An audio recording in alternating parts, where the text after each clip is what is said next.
अस्सलाम वालेकुम वीवर्स, माहा कुक्स में आपको खुशामदीद। वीवर्स, आज मैं आपके साथ शेयर कर रही हूँ कड़ी पकोड़ा बनाने की बहुत ही ज़बरदस्त और ओरिजिनल रेसिपी।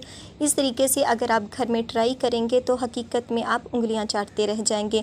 बहुत ही ज़बरदस्त और आसान तरीका आपके साथ शेयर करती हूँ। तो चलें करते हैं फटाफट से रेसिपी को स्टार्ट और बनाते हैं बहुत ही मज़ेदार कड़ी पकोड़ा।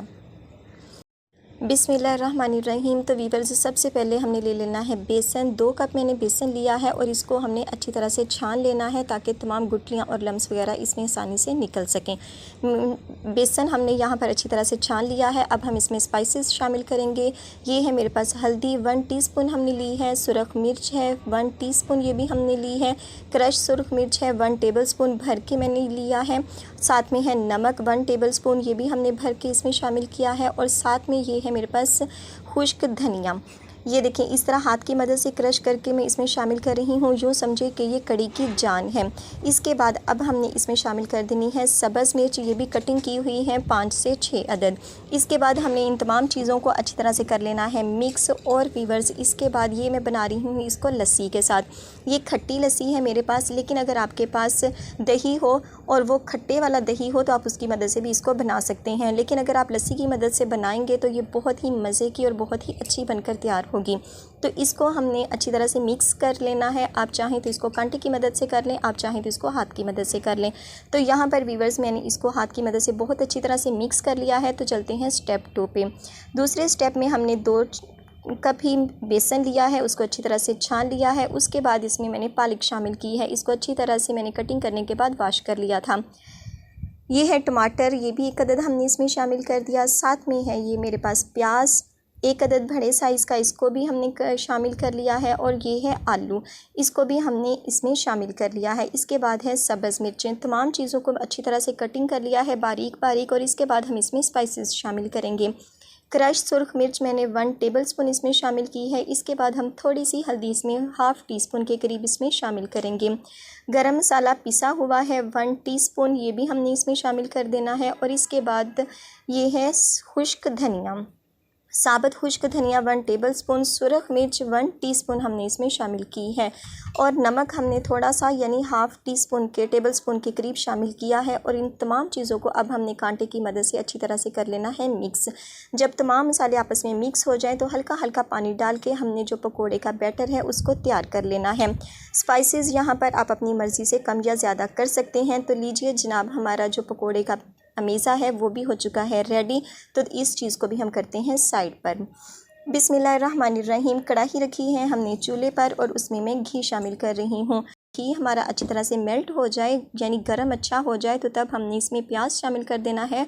बड़ा प्याज था मेरे पास और इसको रफली मैंने कटिंग कर लिया है। अब हमने इसको मीडियम फ्लेम पर ब्राउन करना है कि इसमें से बहुत प्यारी सी खुशबू आने लगे। तो जनाब ये देखें, यहाँ पर जो हमारा प्याज है वो गोल्डन ब्राउन हो चुका है। तो तब हमने इसमें टमाटर शामिल कर देने हैं। ये है मेरे पास 2 अदद टमाटर और इसको भी रफली कटिंग कर लिया था। इसको भी हमने मेल्ट होने देना है। तो मेल्ट होने के बाद अब हम इसमें थोड़े थोड़े मज़ीद मसाला जात शामिल करेंगे। थोड़ा सा खुश्क धनिया शामिल किया है, ½ टीस्पून के करीब हमने तमाम मसाला जात इसमें शामिल करने हैं। सुरख मिर्च, गरम मसाला, नमक और हल्दी वगैरह, ये तमाम मसाले हमने इसमें शामिल कर दिए हैं। और इसके बाद इसमें मैं हल्का सा पानी शामिल करूँगी। और अब हमने इसको भूनना है ताकि जो घी है वो ऊपर आ जाए, यानी तो घी बहुत अच्छा सा ऊपर आ चुका है। और अब हम इसमें बैटर शामिल करेंगे बेसन वाला। तो आपने यहाँ पर गौर करना है, एक हाथ से हमने चम्मच को चलाते जाना है और दूसरे हाथ से इसमें बैटर डालते जाना है। जो न्यू बच्चियाँ इसको बना रही हों तो वो फ्लेम यहाँ पर 0 पे कर दें और उसके बाद इसमें शामिल करना शुरू करें, वरना ये होगा कि उससे छींटे उड़ेंगे और उनसे ये हैंडल नहीं होगा। आपने यहाँ पर एक बात को जहन में रखना है कि आपने जो भी चम्मच है जिसकी मदद से आप कड़ी बना रहे हों उसको आपने ये कढ़ाई से उठाना नहीं है, बल्कि इसी तरह चम्मच को मुसलसल चलाते हुए हमने इसको पकाना है यहाँ तक कि इसमें बबल्स आना शुरू हो जाएं। जब ये देखें वीवर्स, इस तरह से हो चुकी है, ये बहुत अच्छी तरह से मिक्स हो चुकी है, लेकिन अभी भी इसमें बबल्स आना शुरू नहीं हुए हैं। तो वीवर्स ये देखें, मज़ीद मैंने 5 से 7 मिनट वैसे ही इसको पकाया है और आप इसके बबल्स देख रहे हैं। इस तरह जब इसके बबल्स आना शुरू हो जाएं तो तब आप चम्मच को रोक सकती हैं और इसको कवर करके पकने के लिए रख दें। तो ये मुसलसल पकती जाएगी और थोड़ी थोड़ी देर के बाद इसको चम्मच को हिलाते जाएं। तो चलें इसको मैं कवर करके रख देती हूँ। अब हम बनाते हैं पकौड़े। तो यहाँ पर मैंने ले ली है एक कढ़ाई और उसको मैंने घी शामिल कर दिया है और अच्छी तरह से वो गर्म हो चुका है। ये है मेरे पास बेसन का अमेज़ा, उसमें मैं थोड़ा सा शामिल कर रही हूँ मीठा सोडा। 2 से 3 चुटकी के करीब शामिल किया है क्योंकि अब हम पकोड़े बनाने लगे हैं, तो इसीलिए मैंने अभी डाला है, पहले से नहीं डाल के रखा। तो इस तरह चम्मच की मदद से मैं थोड़ा थोड़ा बैटर इसमें घी में शामिल कर रही हूँ और इसको मीडियम से लो फ्लेम पर मैं इसको बनाऊँगी। तो लीजिए वीवर्स, इस तरह से हमारे जो पकोड़े हैं ये बन चुके हैं। तमाम जो पकोड़े हैं कड़ी के लिए इसी तरह से मैं बनाकर तैयार कर लूँगी और उसके बाद थोड़ा सा घी मैंने निकाल दिया है, थोड़ा सा ये बच चुका है। अब हमने इस घी में क्या करना है, लहसुन है मेरे पास बारीक रफली कटिंग किया हुआ, छोटे छोटे पीसेस में मैंने कटिंग किया है, ये मैंने इसमें शामिल कर दिया है। ये बहुत अच्छा सा गोल्डन ब्राउन जब इसका कलर आ जाएगा तो तब हमने इसमें ज़ीरा भी शामिल कर देना है। 1 टेबलस्पून हमने सफ़ेद ज़ीरा शामिल किया है और इन दोनों चीज़ों को हमने ब्राउन करना है और बहुत अच्छा सा ये ब्राउन हो जाएगा तो तब हम इसका लगाएंगे तड़का। तो चलें, ये ब्राउन हो रहा है तो अब हम कड़ी को देख लेते हैं।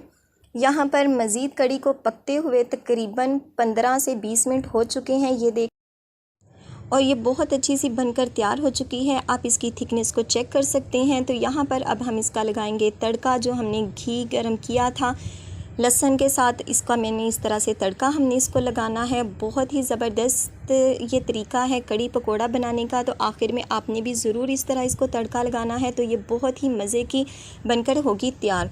आखिर में अब हम इसमें पकोड़े शामिल करेंगे। ये पकोड़े मैंने इसको बनाकर रखे थे तो ये भी हमने इसमें शामिल कर देने हैं। थोड़े थोड़े वक्फे के साथ मैं इसमें शामिल कर रही हूँ। फ्लेम हमारा अभी भी ऑन है और बिल्कुल स्लो यानी दम वाली फ्लेम पर ये बन रही है। पकोड़े डालने के बाद हमने इसको थोड़ी देर के लिए दम देना है और आखिर में हमने इसके ऊपर गरम मसाला शामिल कर देना है। सब्ज़ मिर्चें कटिंग करके शामिल कर दें, सब्ज़ धनिया शामिल कर दीजिए। तो ये हमारी कड़ी बनकर तैयार हो चुकी है। इसे आप चावलों के साथ भी इंजॉय कर सकते हैं और चपाती के साथ भी। तो आई होप वीवर्स आपको आज की ये रेसिपी अच्छी लगी होगी। बहुत ज़बरदस्त तरीका है, इस तरीके से आपने घर में ज़रूर ट्राई करना है। अपना फ़ीडबैक मुझे ज़रूर देना है कि आपको आज की ये रेसिपी कैसी लगी। तो इस उम्मीद के साथ कि आपको आज की ये वीडियो अच्छी लगी होगी। तो आखिर में वही रिक्वेस्ट, वीडियो अच्छी लगी तो वीडियो को लाइक और चैनल पर नए हो तो सब्सक्राइब करना मत भूलिएगा और बेल आइकन को ज़रूर प्रेस कीजिएगा ताकि आने वाली हर नई वीडियो का नोटिफिकेशन आपको बर वक्त मिल सके। तो इंशाल्लाह मिलेंगे अपनी आने वाली किसी नेक्स्ट वीडियो के साथ। तब तक दुआओं में याद रखिएगा। अल्लाह पाक आपके हाथों और खानों में बरकतें अता फरमाए। अल्लाह हाफिज़।